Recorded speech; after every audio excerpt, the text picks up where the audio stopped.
এই যে সংস্কার চলছে, ঠিক না বেঠিক? সংস্কার চলছে না নাকি দেশে? বর্তমান সরকার সংস্কার কাজ হাতে নিয়েছেন কিনা? তো সংস্কারের প্রথম কাজ কি জানেন? সংস্কারের প্রথম সারির যে কাজগুলো, ওই কাজগুলোর মধ্যে রসুল অবমাননাকারী, ধর্ম অবমাননাকারী, ইসলামের কোনো একটা নিদর্শনের অবমাননাকারী, তাদের বিচারকে নিশ্চিত করা, এটা হবে সবচেয়ে বড় সংস্কার। সব কিছু করা হলো কিন্তু এটা করা হলো না, তাইলে হবে না। এবং এটা মনে রাখতে হবে, দেখেন এই যে স্বাধীনতার ভুল ব্যবহার, এটা জাহান্নামের রাস্তা এবং ধ্বংসের রাস্তা। ৭১-এর যোদ্ধাদের রক্তের অবমাননা হয়েছে কিনা দেশে? হয়েছে। যারা অবমাননা করেছে ওরা রক্ষা পেয়েছে। তো জুলাই আগস্টের যে শহীদ, তাদের রক্তের যদি অবমাননা করা হয়, যে করবে সে রক্ষা পাবেন। আবু সাইদ সহ যারা ছিল, এরা কি ধর্ম অবমাননাকারী ছিল? ইসলামের নিদর্শনগুলোর অবমাননাকারী ছিল? তাহাজ্জুদের নমাজের নবীজি, আখিরি নবী, ইসলাম বা শরীয়তের অবমাননাকারী ছিল না? তারা ধার্মিক ছিল, ইসলামের শরীয়তের অনুসারী ছিল, আখিরি নবী হযরত মুহাম্মদ মুস্তাফা সাল্লাল্লাহু আলাইহি ওয়াসাল্লামের উম্মত ছিল। তো তাদের রক্তের ফলে যা কিছু অর্জিত হয়েছে, তাদের রক্তের সাথে গাদ্দারি করে ওটা টিকানো যাবে না, থাকবে না কখনো। আর যারা আমাদেরকে নসিহত করে বাক স্বাধীনতার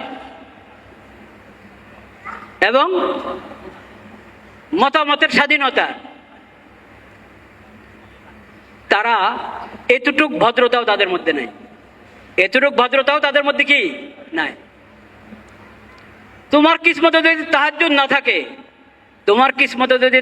না থাকে, তো তাহাজ্জুদ নিয়ে তোমার এত জ্বালা পড়া কেন? তাহাজ্জুদের কটূক্তি করতে হবে কেন তোমাকে?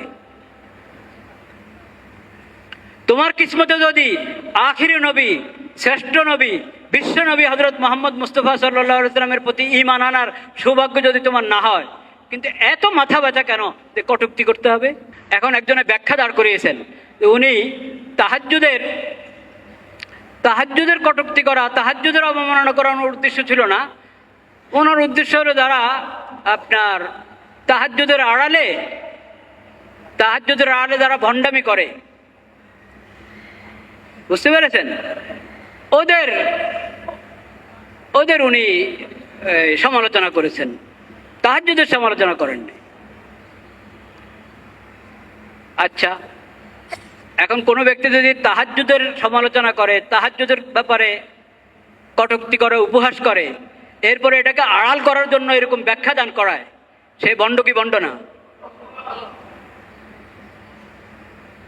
ভণ্ডামি তো হলো প্রতারণা। তো তুমি তো প্রতারণা করছো। তোমার বক্তব্য পড়লেই বোঝা যায়। কেউ পড়বেন না, কেউ শেয়ার করবেন না এই ধরনের জিনিস। নাউযুবিল্লাহ বলবেন, শেয়ার করবেন না। এই ধরনের জিনিস শেয়ার করা যায় না। এরকম কুফরি কথা, মুনাফিকি কথা শেয়ার করা কিনা ঠিক না। আপনার মোবাইলে এসে গেছে, আপনি আরো 10 জনকে পাঠাবেন না।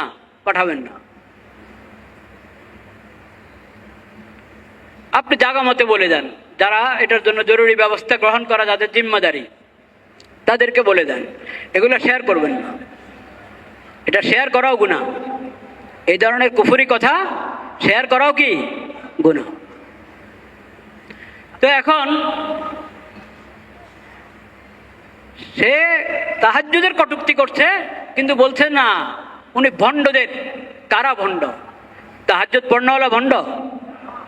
তো কার ভণ্ডামি? আপনি ভণ্ডামির প্রতিবাদ করছেন। ভণ্ডামির প্রতিবাদ করলে ভণ্ডামির প্রতিবাদ করেন, তাহাজ্জুদকে আনতে হবে কেন এর মধ্যে? তাহলে সে তার অপরাধ ইসলাম নিয়ে উপহাস করা, ইসলামের বিধান নিয়ে উপহাস করা, ধর্ম নিয়ে উপহাস করা, এই অপরাধকে আড়াল করছে। কি বলে? আমি ভণ্ডদের ব্যাপারে বলেছি। এরকম নিজের অপরাধকে আড়াল করা, এটা প্রতারণা কিনা, ভণ্ডামি কিনা? ভাইরা আমার, ঈমান মজবুত রাখতে হবে। ঈমান নিয়ে কোনো আপোষ হয় না। ঈমান নিয়ে কি হয় না? আপোষ হয় না। ইসলামী আকীদা, ইসলামী বিধান, শায়ের ইসলাম, শায়েরুল্লাহ, হুরুমাতুল্লাহ, দেখেন কি কি কেমন নাম রেখেছেন আল্লাহ তাআলা এই শায়েরের, শায়েরুল্লাহ এবং হুরুমাতুল্লাহ। ইসলামের কোনো বিধান নিয়ে, ছোট থেকে ছোট বিধান, মুস্তাহাব সুন্নত হোক আর ফরজ ওয়াজিব হোক, কোনো বিধান নিয়ে, বিশেষ করে যেটা একবারে শায়েরের পর্যায়ে, ওই ধরনের কোনো বিধান নিয়ে উপহাস, যে কোনো ধরনের উপহাস, এটা কুফরি। এটা কি? কুফরি। এটা মুনাফিকদের কাজ এবং জিন্দিকদের কাজ, মুলহিদদের কাজ। এটা কোনো মুসলিমের কাজ হতে পারে না। শুধু ইসলামী হুকুমতওয়ালা সরকার না, যদি ইসলামী খেলাফত থাকে, ইসলামী হুকুমত থাকে, সেই সরকার এর দায়িত্বে পড়ে। শুধু তা না, মুসলিম দেশের সরকারের দায়িত্বে পড়ে, মুসলিম দেশের সরকারের দায়িত্বে পড়ে, এমনকি অমুসলিম দেশের সরকারের দায়িত্ব পড়ে এই ধরনের বিশৃঙ্খলা প্রতিরোধ করা, এই ধরনের লোকদের উপযুক্ত বিচারের আওতায় এনে উপযুক্ত শাস্তি দেওয়া, এটা যে কোনো সরকারের দায়িত্ব। আমেরিকাতে কেউ রাসূলুল্লাহ অবমাননা করবে, লন্ডনে বা অন্য কোন যে কোনো জায়গায়, যে কোনো দেশ, অমুসলিম দেশ হোক না কেন, সেখানে যদি কেউ ধর্মের উপরে আঘাত করে, এমনকি যেই ধর্ম এখন বিকৃত এবং রহিত, ওই ধর্মেরও যদি কেউ অবমাননা করে, সেটা ওই দেশে অপরাধ কি অপরাধ না?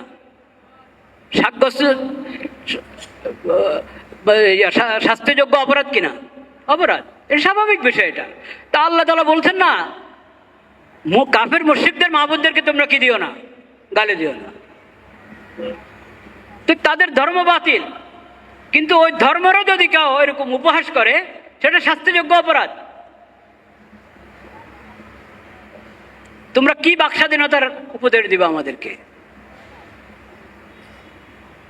স্বাধীনতা, যেটা বাস্তবে স্বাধীনতা, যেটা বাস্তবে কি স্বাধীনতা, ওই স্বাধীনতার সবক কোরআন থেকে নেন, ইসলাম থেকে গ্রহণ করেন। ইসলাম, ইসলামী শরীয়ত, ইসলামের নবী, তারাই দিতে পারবেন আপনাকে স্বাধীনতার সবক। অন্য যারা স্বাধীনতা স্বাধীনতা করে, ওরা স্বাধীনতার অর্থও বুঝে না।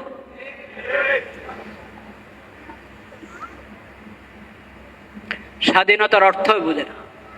সেজন্য স্বাধীনতার নামে মানুষকে জিম্মি করে রাখে, গোলাম করে রাখে। সব সরকারের দায়িত্ব এটা, দলীয় সরকার হোক আর এখনের মতো সরকার হোক, মুসলিম সরকার হোক আর অমুসলিম সরকার হোক, সব সরকারের দায়িত্ব এই ধরনের বিশৃঙ্খলা বন্ধ করা এবং এই অপরাধীদেরকে বিচারের আওতায় এনে যথাযথ শাস্তি দেওয়া। এই বিষয়ে কোনো ধরনের অবহেলা এটা তাওহীদি জনতা বরদাস্ত করে না। এখন তো তাওহীদি জনতা শব্দ নিয়েও উপহাস করছে।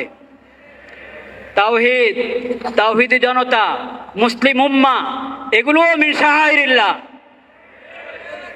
এগুলোও মিন হুরুমাতিল্লাহ, এগুলো আল্লাহর শাআইর, আল্লাহর হুরুমাতের মধ্যে। এসব বিষয়ও ইসলামের শাআইরের অন্তর্ভুক্ত। তাওহীদি জনতা নিয়ে যে উপহাস করবে, তাওহীদি জনতার প্রতিবাদ নিয়ে যে উপহাস করবে, তার অন্তর তাকওয়া শূন্য, ঈমান শূন্য।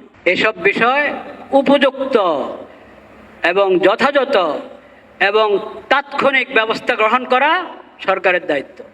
সব জিনিস নিয়ে অবহেলা করা যায় না, সব কিছু নিয়ে কি করা যায় না? অবহেলা করা যায় না, সব কিছু নিয়ে অবহেলা করা যায় না, বিলম্ব করা যায় না। আল্লাহ রাব্বুল আলামিন আমাদেরকে তৌফিক দান করেন, নবীর মুহাব্বত দান করেন।